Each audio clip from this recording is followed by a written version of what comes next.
Hello everyone, सेवारो नमस्ते सम्पूर्णमा। आजदेखि चाहिँ म पनि भलात्मी भएको हजुरहरू सम्पूर्णलाई सेवारो नमस्ते भन्न थालेको मैले। अनि कि यो भिडियो चाहिँ हिजो बेलुकाको हो, तर आज गुड मर्निङमा मैले लगाउन आँटेको छु।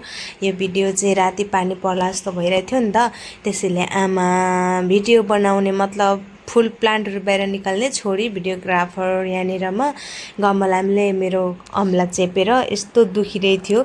मेरो छोरी चाहिँ ल्या मामु दुख्यो भन्दै भिडियो खिचिरहेको थियो साथीहरू। अनि कि यो के भएको, यो पिस लिलीको मेरो भेरिकेसन नै हराइराखेको रहेछ क्या। म अचम्म लाग्यो के होला नि, यस्तो कसरी के भएर चाहिँ यस्तो हुन्छ होला। साथीहरू हजुरहरूसँग कुनै टिप्स आइडियाहरू छ भने सेयर गर्नु होला।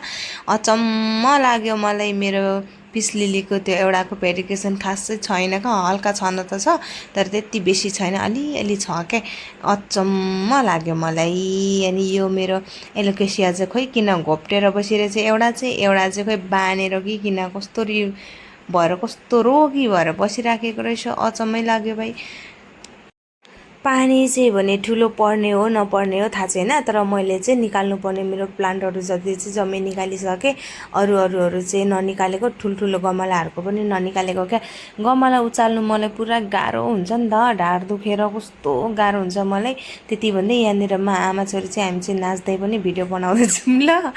हाम्रो डान्स पनि हेरिदिनु होला। हाम्रो डान्स भनेको चाहिँ यस्तै हो, हाम्रो प्रोफेसनल डान्स हो नि त, त्यही भएर यस्तो हुन्छ क्या हाम्रो डान्स भनेको। साथीहरू हजुरहरूलाई चाहिँ यस्तो खालको डान्सहरू आउँछ आउँदैन होइन, यदि आउँदैन भने हामीसँग क्लास लिन आउन सक्नुहुन्छ, किनकि यो खालको डान्सको चाहिँ हामी प्रोफेसनल हो क्या, प्रोफेसनल।